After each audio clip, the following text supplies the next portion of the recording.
بسم اللہ الرحمن الرحیم وبہ نستعین سبحانک لا علم لنا الا ما علمتنا انک انت العلیم الحکیم الحمد للہ رب العالمین والصلاة والسلام علی سید المرسلین وعلی آلہ وصحبہ اجمعین ومن تبعہم بإحسان الی یوم الدین اعوذ باللہ من الشیطان الرجیم بسم اللہ الرحمن الرحیم آمن الرسول بما انزل الیہ من ربہ والمؤمنون کل آمن باللہ وملائکتہ وکتبہ ورسلہ لا نفرق بین احد من رسلہ۔ سامعین کرام، جناب محمد رسول اللہ صلی اللہ علیہ وسلم کے اخلاق عظیمہ اور محاسن کریمہ کا تذکرہ چل رہا ہے، اور ظاہر سی بات ہے کہ اس سمندر کے ہر گوشے کو سمیٹا نہیں جا سکتا۔ چند خوبیوں کا تذکرہ پچھلے دروس میں کیا گیا۔ آج کے درس میں جناب محمد رسول اللہ صلی اللہ علیہ وسلم کی ایک اخلاقی خوبی اور آپ کی تعلیم کے ضمن میں حیا اور شرم سے متعلق کچھ بیان کرنا مقصود ہے۔ ظاہر سی بات ہے کہ اچھے اخلاق اور خوبی کا تذکرہ ہو اور حیا کا ذکر نہ ہو تو بات ادھوری رہے گی، اس لیے کہ حیا اور شرم یہ انسان کی تعمیر کے لیے، اس کے کردار کو خوبصورت بنانے اور بلند بنانے کے لیے ایک انتہائی ناگزیر صفت ہے کہ انسان کے اندر شرم و حیا ہو۔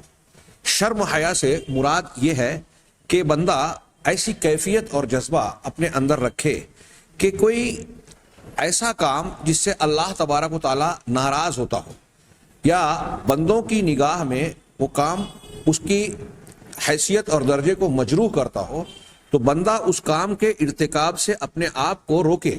اس کے اندر یہ جذبہ ہو کہ اس کام کے کرنے سے میرا رب مجھ سے ناراض ہوگا اور لوگ مجھ سے گھن محسوس کریں گے، مجھ سے دوری اختیار کریں گے۔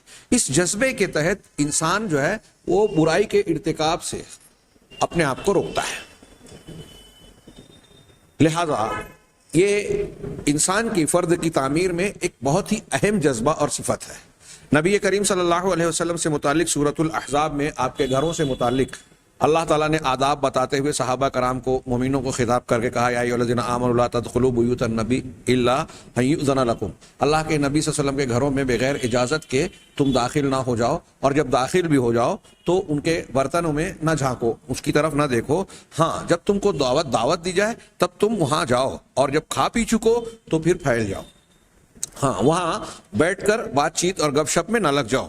ہاں، یہ چیز اگر تم ایسا کرو گے تو آخری جملہ جو سورۃ الاحزاب کی اس آیت میں ہے، ان ذالکم کان یؤذی النبی فیستحیی منکم، یہ چیز اللہ کے نبی صلی اللہ علیہ وسلم کو وہ تکلیف دیتی ہے، ایذا دیتی ہے، لیکن وہ تم سے حیا اور شرم محسوس کرتے ہیں۔ یعنی نبی کریم صلی اللہ علیہ وسلم کو تکلیف تو ہو رہی ہے کہ لوگ کھانا کھانے اور اپنی ضرورت پوری کر دینے کے باوجود گھر میں بیٹھے ہوئے ہیں، اور آپ کو اپنے گھریلو معاملات کو انجام دینے میں دقت و پریشانی محسوس ہو رہی ہے، لیکن شرم کے مارے وہ ان لوگوں سے کہہ نہیں پا رہے ہیں۔ واللہ لا یستحیی من الحق، لیکن اللہ حق بات کو بیان کرنے سے شرماتا نہیں۔ اللہ کی شان الگ ہے، ہاں، بندے کا معاملہ الگ ہے۔ تو نبی کریم صلی اللہ علیہ وسلم کے اس کلام کی اس آیت میں یہ بات ظاہر ہے کہ نبی کریم صلی اللہ علیہ وسلم میں حیا کا پہلو تھا، بلکہ اس قدر تھا کہ حضرت انس وغیرہ کا بیان ہے کہ کانا رسول اللہ صلی اللہ علیہ وسلم اشد الناس اشد حیاء من العذراء فی خدرہا، کہ ایک پردہ نشین، پردہ دار کنواری لڑکی سے زیادہ آپ شرم والے شخص تھے۔ وکانا اذا کرہ شیئا عرفناہ فی وجہہ، اور اللہ کے نبی صلی اللہ علیہ وسلم جب کسی چیز کو ناپسند فرماتے تو آپ کے روئے مبارک میں، چہرے میں ہم اسے پہچان لیتے، یعنی آپ کی کراہت کی علامتیں آپ کے چہرے پر نمودار ہو جاتی تھی۔ یہ بخاری اور مسلم کی حدیث ہے۔ یہ نبی کریم صلی اللہ علیہ وسلم کے بارے میں ارشاد ہے کہ ایک پردہ نشین کنواری خاتون جتنی شرمیلی اور شرم والی ہوتی تھی، اس سے زیادہ آپ شرماتے تھے۔ اگر نیکی کے کرنے کے سلسلے میں کوئی شرمائے، علم کے معاملے میں کوئی شرمائے تو یہ عیب ہے۔ یہاں اس شرم کی بات نہیں ہو رہی ہے جو عیب ہے، اس شرم کی بات ہو رہی ہے جو برائیوں سے روکتی ہے، گناہوں سے روکتی ہے، نازیبا اور ناروا کاموں کے ارتکاب سے انسان کو روکتی ہے۔ اس شرم و حیا کے سلسلے میں نبی کریم صلی اللہ علیہ وسلم پردہ نشین کنواری خاتون سے بھی زیادہ شرمیلے تھے، حیا والے تھے، حیادار تھے۔ اللہ کے نبی صلی اللہ علیہ وسلم کا ارشاد ہے الحیاء من الایمان. ہاں ایک حدیث میں ہے الحیاء کل خیر کلہ، حیا ایمان کا حصہ ہے. اور ایک حدیث میں ہے کہ حیا سراپا خیر ہی خیر ہے، پوری کی پوری خیر اور بھلائی پر مشتمل ہے. یہ مسلم شریف کی روایتوں میں ہے. اسی طریقے سے نبی کریم صلی اللہ علیہ وسلم کا ارشاد ہے الحیاء من الایمان والایمان فی الجنہ، حیا ایمان کا حصہ ہے اور ایمان جنت میں ہے، جنت میں لے جانے والا ہے. والبذاء من الجفا والجفاء فی النار، اور بذا بد کلامی، بدخلقی، بیہودہ گوئی، بیہودہ بات کرنا.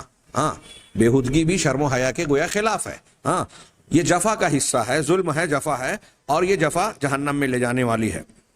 یہاں جفا سے مراد جو ہے بد کلامی، بری بات.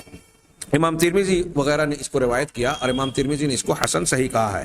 اسی طرح بیہقی میں، حاکم اور بیہقی کی ایک روایت ہے جسے شیخ الالبانی رحمہ اللہ نے صحیح کہا ہے کہ اللہ کے نبی صلی اللہ علیہ وسلم کا فرمان ہے الحیاء والایمان قرنا جمیعا، حیا اور ایمان ان دونوں کو اکٹھا رکھا گیا ہے. فَإِذَا رُفِعَ أَحَدُهُمَا رُفِعَ الْآخَرُ، اگر ان میں سے ایک اٹھا لیا جائے تو دوسرا بھی اٹھ جاتا ہے، دوسرا بھی ختم ہو جاتا ہے. اس کا مطلب یہ ہوا، ہم اپنے الفاظ میں کہیں کہ حیا اور ایمان لازم و ملزوم ہیں.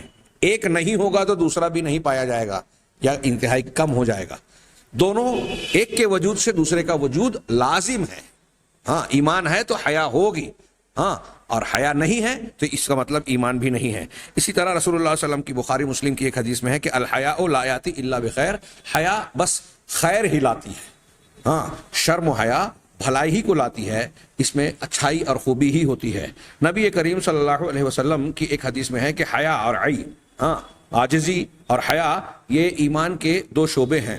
والبذاء والبیان، اور بیہودہ گوئی، بد کلامی اور بیان یہ نفاق کے شعبے ہیں. عیالا بن امیہ سے روایت ہے، وہ کہتے ہیں کہ ان رسول اللہ صلی اللہ علیہ وسلم رآ رجلا یغتسل بالبراز، اللہ کے نبی صلی اللہ علیہ وسلم نے ایک شخص کو براز میں یعنی کھلے میں، فضا میں غسل کرتے ہوئے دیکھا، جس سے معلوم ہوتا ہے کہ وہ برہنہ رہا ہوگا، کیونکہ آپ آگے کہہ رہے ہیں فصعد المنبر، ہاں کھلے میں جب نہاتے دیکھا تو آپ ممبر پر چڑھ گئے، فحمد اللہ وَأَثْنَى علیہ، اللہ کی تعریف کی اور اللہ کی ثنا بیان فرمائی. ثم قال، اور پھر ارشاد فرمایا ان اللہ حی ستیر، یقیناً اللہ تبارک و تعالی حی ہے، یعنی حیا والا، حیا کو پسند کرنے والا، ہاں ستیر عیب کو چھپانے والا. یہاں حی کا مطلب کیا ہے؟ ہاں اسماء الحسنی کی تفسیر میں ہم پڑھیں گے ہاں کہ برائیوں کو کا اظہار، غلط کاموں کو اور بیہودہ باتوں کا اظہار اللہ تبارک و تعالیٰ کو پسند نہیں ہے. ستیر ہے، عیب کو چھپانے والا. ہاں کچھ لوگ کہتے ہیں ستار، اللہ کے ناموں میں سے اس کا تذکرہ اہل علم نے نہیں کیا. ستیر کا تذکرہ اس حدیث میں ہے. یحب الحیاء والتستر، چنانچہ حی اور ستیر ہے تو حیا اور تستر کو، شرم کو اور پردہ پوشی کو، عیب کو چھپانے کو پسند کرتا ہے. ہاں اس طرح سے کھلے عام برہنگی اللہ کی پسندیدہ نہیں ہے. فَإِذَا اغْتَسَلَ أَحَدُكُمْ فَلْيَسْتَتِرْ، چنانچہ جب تم میں سے کوئی شخص غسل کرے تو چاہیے کہ وہ سطر کا اختیار کرے، آڑ میں ہو جائے، پردے میں رہے، کھلے عام اس طرح غسل نہ کرے، برہنہ نہ ہو. ہاں جو لوگ حمام میں غسل کرتے تھے پہلے، یہ علماء کے درمیان بحث چلی. آج ہمارے ہاں یورپ کی جو کلچر ہے اس میں مرد اور خواتین اکٹھا ہو کر نیم برہنہ اور کبھی کبھی پورے برہنہ ہو کر لوگوں کے سامنے برسر عام چلتے پھرتے ہیں. یہ حیا باختہ تہذیب نے کیا کیا گل کھلائے، اس کا نتیجہ کیا ہے آج ہم یورپ کے سماج میں دیکھ سکتے ہیں کہ رشتوں کے احترام ختم ہو گئے. ہاں بیٹے کے سامنے ماں باپ کی وہ حیثیت اور عزت باقی نہیں رہی جو تقدس اور احترام ہونا چاہیے. ایک پارٹی میں شراب نوشی، رقص، سرود کا ایسا دور چلتا ہے کہ بھائی بہن، باپ بیٹا، ماں بیٹا، ہاں ایک دوسرے کے ساتھ رقص کرتے ہوئے نظر جب آتے ہیں تو شرم و حیا کا جنازہ نکل جاتا ہے. آج مغربی تہذیب میں ہم دیکھتے ہیں کہ خواتین کا نہ صرف پردہ غائب کر دیا گیا، ان کی حیا کو نوچ لیا گیا.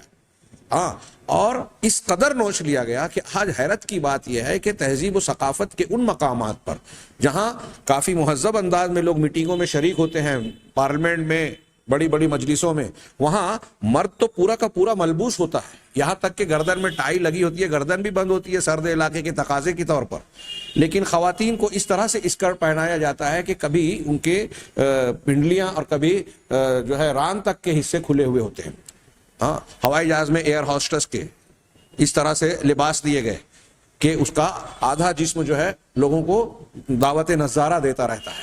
ہاں، اب اس فحاشی بے حیائی کے مظاہر نے کیا کیا گل کھلائے ہیں، کیسی کیسی بیماریاں پیدا کی ہیں، کس طریقے سے دین، مذہب، روحانیت کا جنازہ نکالا ہے، اس کے اثرات آج ہم مغربی سماج اور معاشرے میں دیکھ سکتے ہیں کہ لوگوں کے تعلقات، ناجائز تعلقات عام ہوئے، کون کس کی پھر اولاد الزنا بڑھے، کتنے اولاد، کتنے بیٹے ایسے ہیں جنہیں پتہ نہیں کہ ان کے باپ کون ہیں.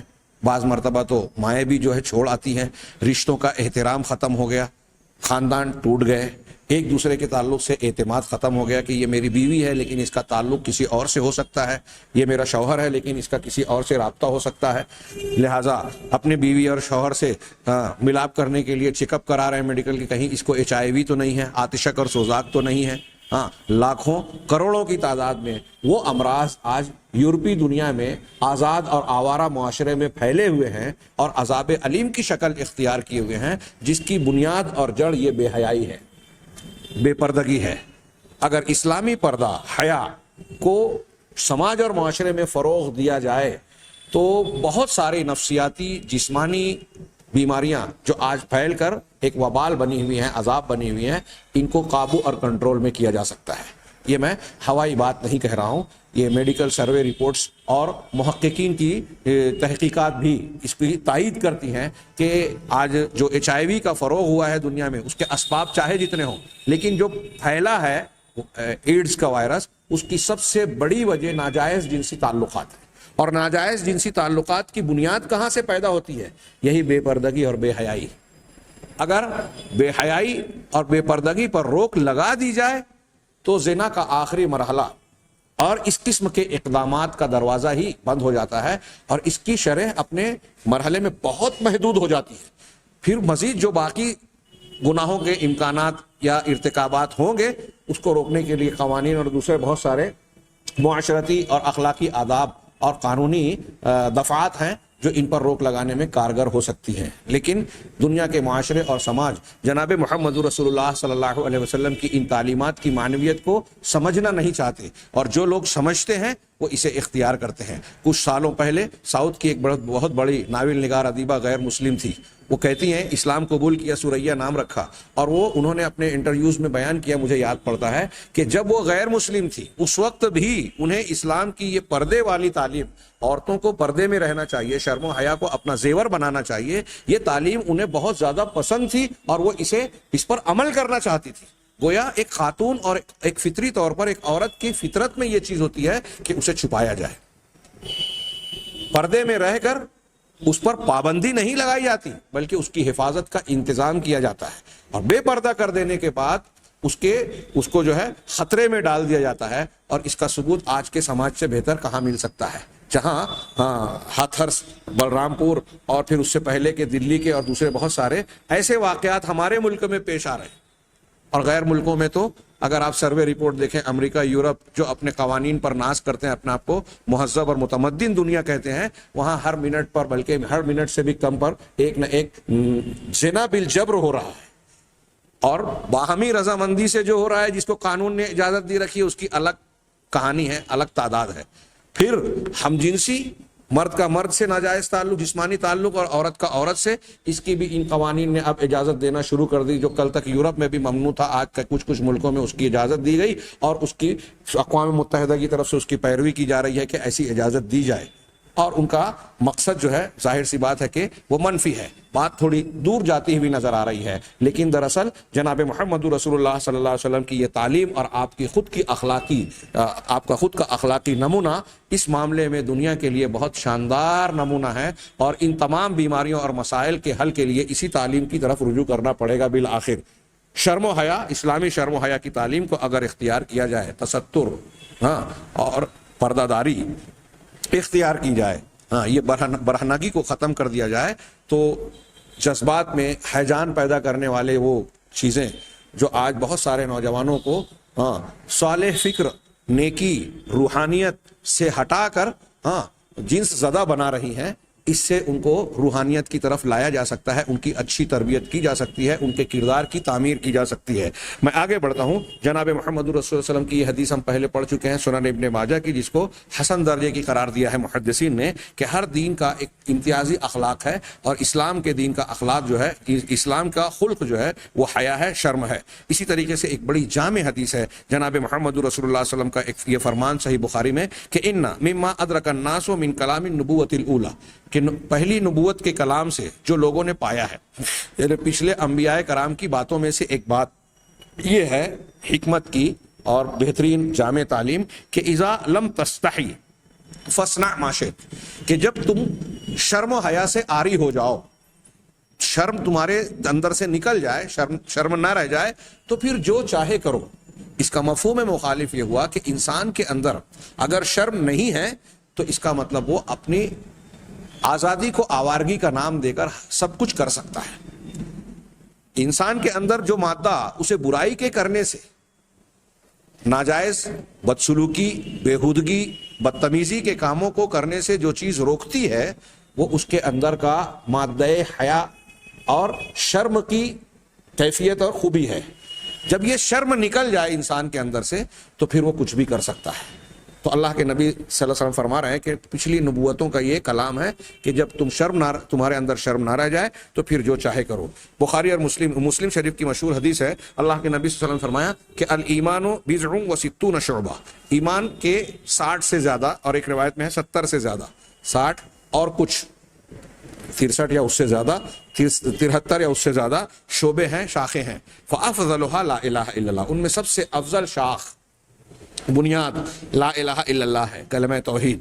وہ ادناہا، اور سب سے ادنا شاخ اماطۃ الاذی عن الطریق، راستے سے تکلیف دہ چیز کو ہٹا دینا۔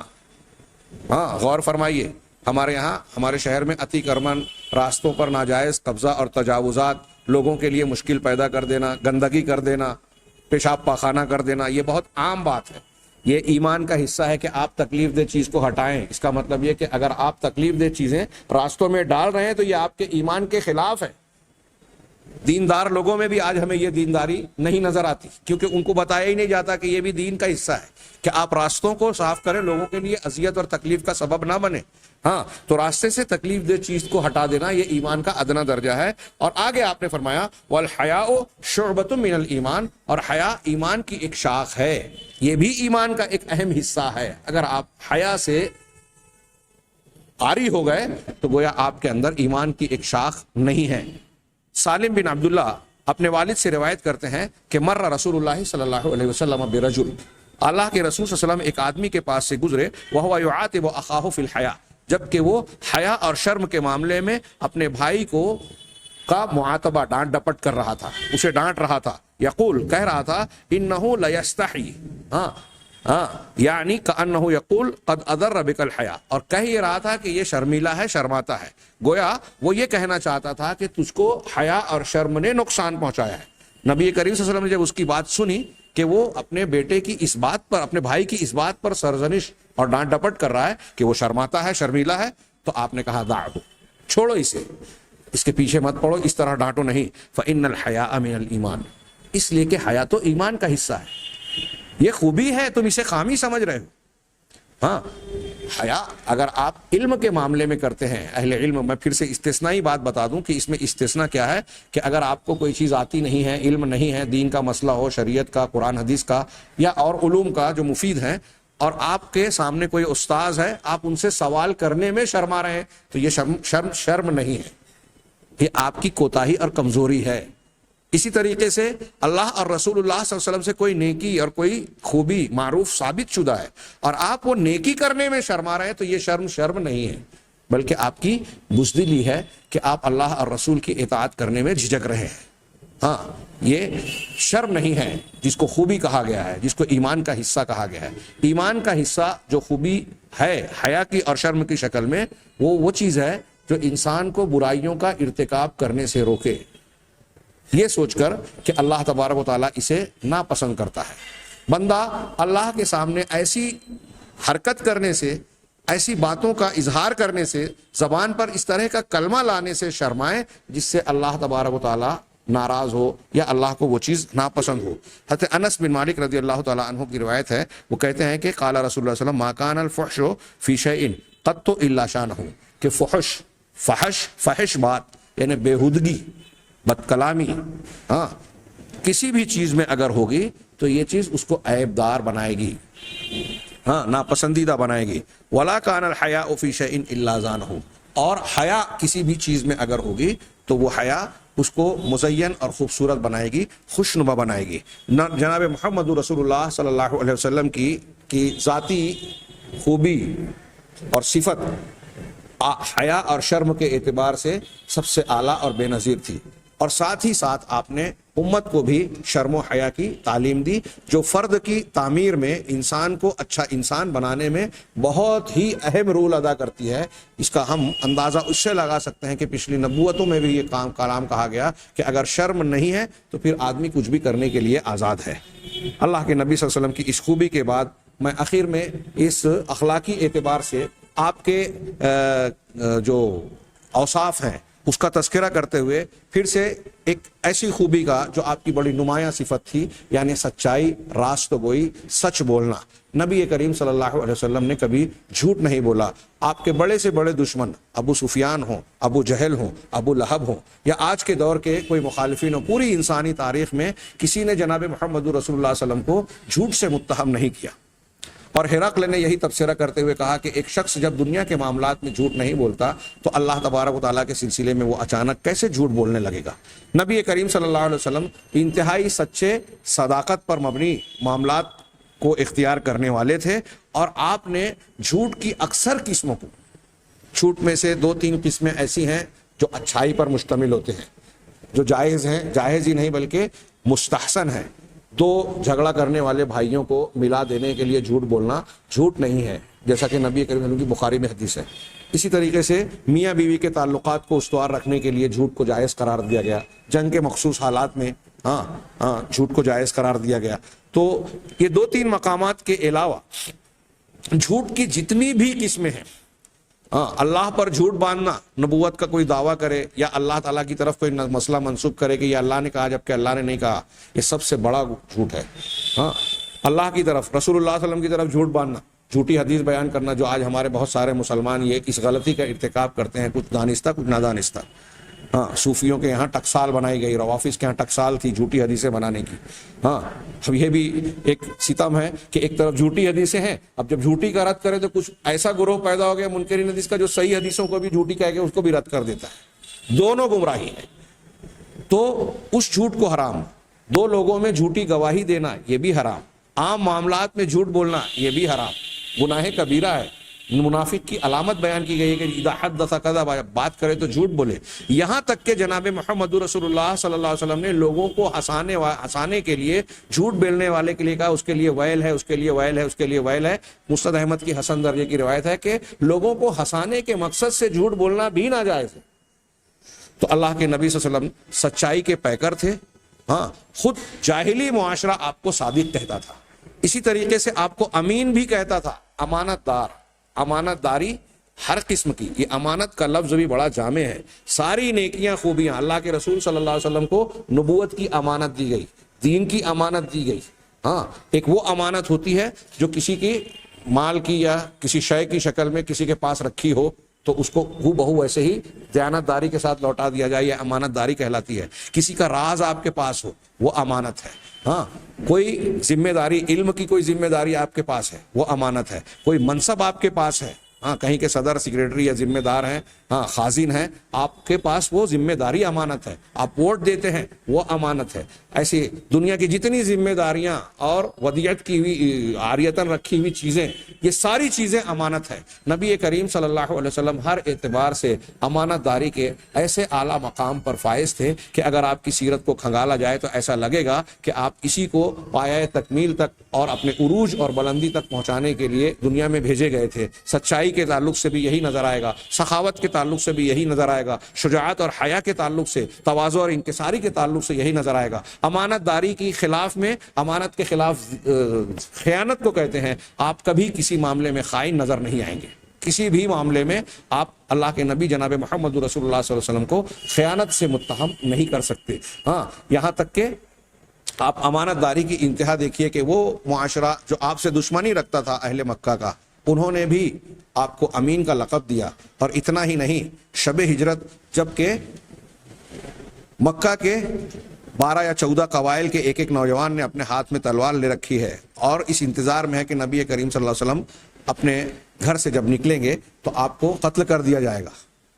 ہاں، اس مقصد کے تحت کھڑے ہیں. لیکن ان مکہ کے لوگوں کی جو سب کے متفق تھے کہ آپ کو قتل کیا جائے گا، ان کی امانتیں اس وقت نبی کریم صلی اللہ علیہ وسلم کے پاس رکھی ہوئی ہیں. اور آپ حضرت علی کو چھوڑ کر جو جا رہے ہیں اپنے بستر پر، تو ان کو یہ تلقین کر رہے ہیں کہ میرے جانے کے بعد اہل مکہ کے جن لوگوں کی جو امانتیں ہیں ان کو لوٹا دیا جائے. جو قتل کرنا چاہتے ہیں ان کی امانتیں لوٹا رہے ہیں. دنیا میں کوئی انسان ایسی مثال پیش کر دے کہ شدید جانی دشمن جان لینا جو چاہتا ہے، ہاں، اس کی امانت کو لوٹا رہا ہے. ہمارے ہاں تھوڑا سا جھگڑا ہوتا ہے لین دین میں، دو تاجروں کے بیچ میں، خریدار اور مشتری کے بیچ میں، ہاں، بائع اور مشتری کے بیچ میں، تو تھوڑے سے جھگڑے کے بعد وہ کہتا ہے کہ میری طرف یہ نکلتا ہے، میں نہیں دیتا، جاؤ تم کو جیسے سمجھ میں آئے وصول کر کے بتاؤ، کورٹ سے آؤ، پولیس سے آؤ، یا جس طریقے سے آؤ.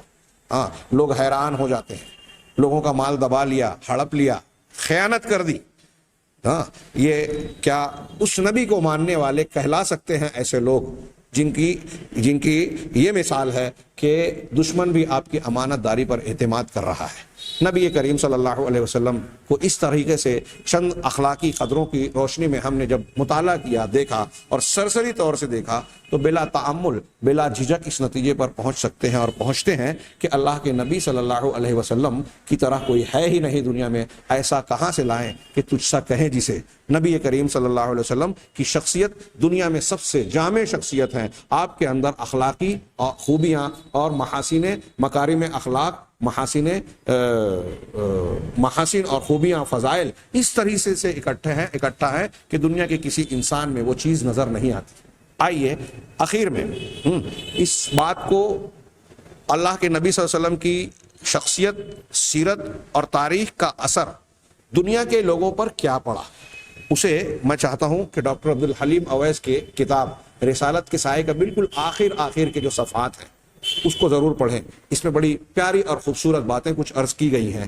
مجھے نہیں لگتا کہ آج ہمارے پاس درس کا جو وقت بچا ہے ہم اس میں مکمل کر پائیں گے. میں تمہید کے طور پر اس کا ابتدائی 1-2 پیراگراف پڑھتا ہوں، باقی کا مضمون انشاءاللہ اگلے درس میں پورا کریں گے. سیرت کا فکری اثر، اس عنوان کے تحت شیخ نے آخری حصہ سیرت نبوی کی فکری تاثیر کے تحت کچھ چیزیں بیان کی ہیں. آپ کہتے ہیں کہ نبی اکرم صلی اللہ علیہ وسلم، ترجمہ ہمارے استاذ ڈاکٹر مقتدی حسن اظہری رحمہ اللہ کا ہے. ہاں، نبی اکرم صلی اللہ علیہ وسلم کو انسانی فکر کی توجہ کا جو حصہ ملا، آپ کو کی جو شان تھی، ابھی بہت سارے پہلو آپ کی نبوت کے تعلق سے، صداقت کے تعلق سے پیش کرنے باقی. میں نے صرف آپ کی ظاہری اور اخلاقی خوبیوں کے تذکرے کے بعد ان کا یہ معاملہ پیش کر رہا ہوں، ان کا آخری حاصل کہ نبی کریم صلی اللہ علیہ وسلم نے جو دنیا میں تعلیمات دی، دعوے کیے، تربیت کی، تعلیم پیش کی، تو اس کا اثر کیا رہا، فکری تاثیر، آپ کے فکر کی، آپ کے دین کی تاثیر کیا رہی دنیا کے لوگوں پر، اس کا تذکرہ ہے. اور یہ خود اپنے آپ میں ایک معجزہ، اللہ کے نبی صلی اللہ علیہ وسلم کے سچے نبی ہونے کی ایک بہت بڑی اور واضح روشن دلیل ہے. نبی اکرم صلی اللہ علیہ وسلم کو انسانی فکر کی توجہ کا جو حصہ ملا، وہ آپ کے علاوہ کسی نبی یا عظیم دوست اور دشمن کسی کو نہیں ملا. پوری اسلامی دنیا میں کوئی انشا پرداز، یعنی کوئی لکھنے والا انسان، کوئی انشا پرداز ایسا نہیں نظر آتا جسے تاریخ کا احترام اور قارئین کی قدردانی نبی اکرم صلی اللہ علیہ وسلم کی سیرت مبارکہ پر نئے انداز سے نظر ڈالے بغیر حاصل ہوئی ہو. یعنی دنیا میں کسی صاحب قلم کو شہرت، عزت، احترام اس وقت ملا جب اس نے نبی کریم صلی اللہ علیہ وسلم کی سیرت طیبہ کو کسی نئے پیرائے اور انداز میں، کوئی نئے زاویے سے پیش کیا، اس سے کچھ نئے مسائل اور معاملات نکالے. ہاں، میں نے اس سے پہلے ایک درس میں دعویٰ کیا تھا کہ دنیا میں سب سے زیادہ موضوع پر اگر کہیں کسی موضوع پر لکھا گیا ہے تو وہ اللہ کے نبی صلی اللہ علیہ وسلم کی سیرت ہے. یوں محسوس ہوتا ہے کہ آپ کی پاکیزہ زندگی عظمت کے مفہوم کا دریا ہے جس میں ہمیشہ جوش اور اچھال رہتا ہے. آپ کی سیرت، آپ کی پاکیزہ زندگی عظمت کے مفہوم کا دریا ہے، عظمت کے مفہوم کا، یعنی انسانی عظمت و بڑائی کے جتنے بھی معنی اور مطالب ہو سکتے ہیں اس کا دریا جناب محمد رسول اللہ صلی اللہ علیہ وسلم کی سیرت ہے، جس میں ہمیشہ جوش اور اچھال رہتا ہے. ایسا نہیں ہے کہ یہ باسی ہو گیا. یہاں انہوں نے ذکر نہیں کیا، میں ایک مطالعے کے طور پر آپ کا ذہن توجہ مبذول کرانا چاہتا ہوں کہ آپ دنیا میں دیکھیے کہ تاریخ اسلام میں یا دنیا کی انسانی تاریخ میں بہت بڑی بڑی شخصیتیں پیدا ہوئی. کوئی فاتح اور جرنل کی حیثیت سے، کوئی حاکم اور بادشاہ کی حیثیت سے، حکمراں کی حیثیت سے، کوئی بہت بڑا فلسفی ہے، دانشور ہے، کوئی طب کی دنیا میں بے مثال نظر آتا ہے، بہت بلندی پر نظر آتا ہے، کوئی کسی معاملے میں کوئی بڑے قائد اور ذہانت کے مقام پر نظر آتا ہے. لیکن اول تو ایک یہ کہ ہم پیچھے پڑ چکے ہیں کہ کوئی انسان ایسا نظر نہیں آتا کہ وہ اگر ایک چیز میں کامل اور بہت اونچائی پر ہے تو دوسری چیزوں میں بھی ویسا ہو سوائے محمد صلی اللہ علیہ وسلم کے. دوسری چیز یہ کہ آپ دیکھیں گے کہ مسلمانوں میں بھی بڑی بڑی شخصیات، فلاسفہ، مناطقہ، علماء، دانشوروں میں گزری ہیں. ہمارے یہاں بہت سارے لوگ کسی امام کے مقلد بن گئے، کسی پیر کے مرید بن گئے، کسی بڑی شخصیت کے پیچھے چل کے کچھ ایک تنظیم اور تحریک کی بنیاد ڈال دی اور اس کے پیچھے چل پڑے. ہمارے یہاں اخوان المسلمین والے حسن البنا صاحب کے پیچھے چل رہے ہیں، سید قطب، محمد سرور، اور ہندوستان کے جماعت اسلامی والے جو ہیں وہ مولانا ابو الاعلی مودودی صاحب اور ان کے رفقا کے پیچھے چل رہے ہیں، ان کی فکر کو جو ہے قابل اعتماد سمجھ کر. اور اسی طریقے سے تبلیغی جماعت والے ایک طرف وہ حنفی مسلک کے ماننے والے ہیں، اور آج جو طریقہ کار اختیار کیا ہے فضائل کو اختیار کرنے اور فروغ دینے کا، مولانا الیاس اور مولانا زکریا کی کتاب اور ان کی فکر کی بنیاد پر، مولانا الیاس کی فکر کی بنیاد پر. اب ہر ایک جس شخصیت کو اس نے منتخب کیا ہے اس کی بنیاد پر دین کو سمجھنے کی کوشش کر رہا ہے. لیکن ان شخصیات کو جن کو لوگوں نے امام کا درجہ دیا، مقتدی بنایا، ان کا آپ مطالعہ کیجئے، غور کیجئے. ہم ان کے اندر جو نقص یا ان کی فکری اجتہادی غلطیاں ہیں ابھی اس سے بحث نہیں کرتے. ان میں سے کوئی ایسا نظر نہیں آئے گا جہاں کہیں نہ کہیں اجتہادی طور پر انہوں نے غلطی اور ٹھوکر نہ کھائی ہو. ہر انسان سے غلطی ہوتی ہے، نبی کے علاوہ. اس سے ابھی قطع نظر آپ یہ بھی دیکھیے کہ ان کی شخصیت اور سیرت میں اس طرح کی جامعیت اور ان کے عظمت کے دریا میں اس طرح کا اچھال آپ کو نظر نہیں آئے گا کہ ہر علاقے اور ہر زمانے کے لیے وہ انسان کے لیے مفید نظر آئے. مولانا ابو الاعلی مودودی کی فکر جس وقت سامنے دنیا کے آئی اور ان کے ارد گرد جمع ہونے والے لوگوں نے اخلاص کے ساتھ ان کا ساتھ دیا تو اس وقت ایسا نظر آیا کہ جماعت اسلامی کی فکر واقعی اسلام کی ایسی تعبیر ہے جس کی آج ضرورت ہے. کچھ لوگوں کو لگا، لیکن جیسے جیسے تھوڑا وقت گزرا اس کی حقیقت، اس کی تاثیر، اس کے اثرات کا جائزہ لیا گیا، پریکٹیکل لائف میں اس کا جائزہ لیا گیا تو معلوم ہوا کہ نہیں، یہ فکر خالص اسلامی فکر یا اللہ کے نبی جناب محمد رسول اللہ صلی اللہ علیہ وسلم کے منہج سے جہاں مطابقت نہیں رکھتی، وہیں یہ ایک خاص موقع پر خاص حالات میں انسان کے لیے پرکشش نظر آئی. بعد میں اس نے کشش کھو دیا. آپ یہاں سے پہلے جائیے، بڑے بڑے ائمہ پیدا ہوئے، بڑے بڑے ائمہ جن کے نام لیوا بھی اس دور میں پیدا ہوئے. ہمارے یہاں 4 مسلک کے ماننے والے ایسے بہت سے ائمہ اور مشائخ کو ماننے والے، فلسفہ اور منطق کے بڑے بڑے چوٹی والے اماموں کو ماننے والے لوگوں پر. لیکن جیسے جیسے دنیا آگے بڑھتی گئی، تاریخ کا قافلہ آگے بڑھا، ان میں سے بہت ساری شخصیت ایسی ہیں جو تاریخ کے اندھیرے میں گم ہو گئی. ان کا بس کہیں کہیں نام آ جاتا ہے، ان کی کتابوں کا تذکرہ آ جاتا ہے، ان کی فکر کا ذکر آ جاتا ہے، لیکن ان کی فکر جو ہے وہ مردہ ہو چکی ہے. یہی حال کم اور بیش جن کے نام ہے بھی تو ان میں آپ کچھ چیزیں پائیں گے، کچھ چیزوں میں ان کو ناقابل التفات پائیں گے.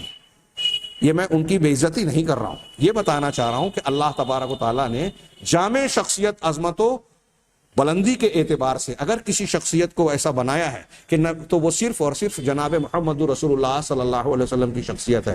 آپ کی سیرت اور آپ کی عظمت آج بھی اتنی ہی تازہ ہے جتنی عہد صحابہ اور آپ کی بعثت کے دور میں تھی.